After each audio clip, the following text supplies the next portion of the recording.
Hi hello నమస్తే అండి welcome ఓం Shiva's world. నా పేరు శివకుమార్. ఈరోజు నవ్వుకుందాం సరదా కాసే ఫన్నీ జోక్ సిరీస్ 101. ఈ సిరీస్లో భాగంగా మరికొన్ని jokes. Please subscribe and like my channel Om Shiva's world. Please subscribe and share this channel. Please subscribe. ప్రతిరోజు సరదాగా నవ్వుకుంటే ఆరోగ్యానికి ఎంతో మంచిది. రోడ్డు మీద పక్కింటి పెద్ద ఆవిడ నడుస్తుంది. అది చూసి స్కూటర్ ఆపాడు దేవా. పెద్దదానవు, ఏం నడుస్తావు, నా స్కూటర్ ఎక్కు అన్నాడు. వద్దు బాబు, నువ్వు నాకంటే అరగంట ముందు బయలుదేరావు. నాకు కొంచెం తొందర పని ఉంది, నేను త్వరగా వెళ్ళాలి, ఏమనుకోకు అంటూ నడవడం ప్రారంభించింది. కామాక్షి, అదేమిటి, మీ ఆయన 10 నిమిషాలకు ఒకసారి నీ నెత్తి మీద నీళ్లు చల్లుతున్నాడు. సోనాక్షి, నా నెత్తి మీద కాదు, నా తల్లో పూల మీద. కామాక్షి, నువ్వంటే మీ ఆయనకు ఎంతో ప్రేమ. నీ తల్లో పూలు వాడిపోతాయని చక్కగా ఇలా నీళ్లు చల్లుతూనే ఉంటున్నాడు. సోనాక్షి, నా బొంద, అంత సీన్ లేదు, ఆయన పూలకొట్లో పనిచేస్తారు. భార్య, ఉత్తమ ఉపాధ్యాయునిగా మిమ్మల్ని సత్కరించాడనమాట. ఇంతకీ ఎంత చేతి చమురు వదిలింది? భర్త, 20,000. విఘ్నేష్, నా భార్యకు వంట చేయడం తెలుసు, అయినా చేయదు. రాజు, అయితే నువ్వు చాలా అదృష్టవంతుడిరా. విఘ్నేష్, అదేంటి అలా అంటావు? రాజు, నా భార్యకు వంట చేయడం రాదు, అయినా రోజు చేస్తుంది. ప్రాక్టీస్.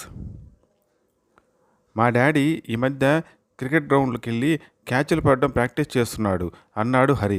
ఎందుకని ఆశ్చర్యంగా అడిగాడు రఘు. మరి మా మమ్మీ కోపం వస్తే గిన్నెలు, ఫ్లవర్ వాజులు విసిరేస్తుంటుంది, అవి పగలకుండా పట్టుకోవడానికి చెప్పాడు హరి. ఒళ్ళు తగ్గించండి. జీతం తీసుకొచ్చిన మరుసటి రోజునే షాపుకి వెళ్ళి చీర కొని తెచ్చుకున్న భార్యను చూసి భర్త కోపంగా ఇలా అన్నాడు. భర్త, మరి ఇంత చీరల పిచ్చి పనికిరాదు, ఇలా అయితే నేను ఈ సంసారాన్ని ఈదడం నా వల్ల కాదు. భార్య, నేను అదే చెబుతున్నాను, కొంచెం ఒళ్ళు తగ్గించుకోండి, అప్పుడు అదే సులభమవుతుంది. మన్మధుడు కాదు, సౌందర్యాదనంలో నిండా మునిగిపోయిన మదన్ రతీదేవి కోసం ఘోర తపస్సు చేస్తున్నాడు.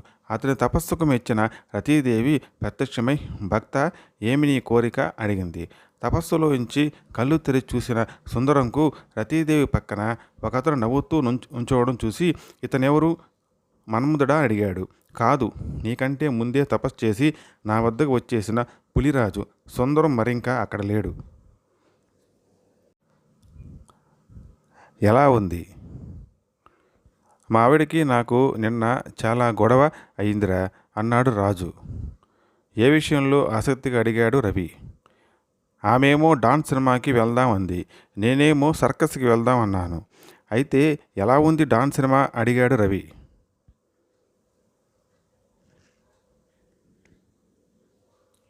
అవకాశం. రాజు, అల్లావుద్దీన్ అద్భుత దీపం నీ చేతికొస్తే నువ్వేం చేస్తావని అడిగాడు మాస్టారు. మీ పీరియడ్లో మాయమైపోతాను సార్ ఆనందంగా చెప్పాడు రవి. ఓరి బడవ. టూర్కి వెళ్తున్న పిల్లలతో క్లాస్ టీచర్, మీరు తిన్న పళ్ళ తొక్కలను మీ సీట్ల ముందే పడేస్తున్నారు. రవిని చూసి నేర్చుకోండి, అతడి సీటు ముందు ఎంత శుభ్రంగా ఉందో. రవి, నువ్వు తొక్కలను ఎక్కడ పారేశావో అడిగింది టీచర్. అప్పుడు రవి పక్కనున్న పెద్ద మనిషిని చూపిస్తూ, ఈయన జేబులో టీచర్ అన్నాడు మెల్లిగా. Biscuits. First class English alphabets రాయిస్తుంది టీచర్. మధ్యలో రాయకుండా దిక్కులు చూస్తున్న లడ్డూను నిలబెట్టి టీచర్ ఇలా అడిగింది. లడ్డు, టీ తర్వాత ఏమొస్తుంది? బిస్కెట్స్ వస్తాయి టీచర్ అన్నాడు laddu. Please subscribe and like my channel Om Shiva's world. Please subscribe and share this channel. Please subscribe. Thanks for watching. Thank you.